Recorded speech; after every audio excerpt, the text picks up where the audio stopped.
அரசியல்ல யார் வேணாலும் வரலாம், அது ஒரு ஜனநாயக உரிமை. இப்ப என்னன்னா எந்த கரை வேணாலும் மக்கள் மறந்துடுவாங்க. நான் பாஜக கரைப்படிந்த ஒரு இயக்கமா இருந்தாலும் சரி, ஒரு தனி மனிதனா இருந்தாலும் சரி, தமிழக மக்கள் கண்டிப்பா ஏத்துக்க மாட்டாங்க.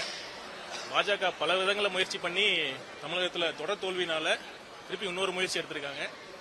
இப்ப நார்மலா ஹிட்டான படம் ரீ ரிலீஸ் ஆனாலே மக்கள் பார்க்கறதுக்கு வர மாட்டாங்க. ஒரு சில பேரோட படம் தான் ரீ ரிலீஸ் பண்ணா பார்க்க வருவாங்க.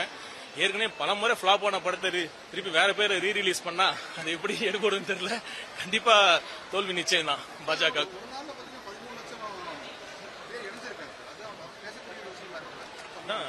பாஜகவின் ஓட்டு வங்கி யாரெல்லாம் பாஜக ஓட்டு போட்டாங்களோ அந்த ஆதரவாளர் ரைட் விங் சப்போர்ட்டர்ஸ் எல்லாம் இணைஞ்சிருக்காங்க. அதுல ஒன்றும் பெரிய ஆச்சரியம் இல்லை.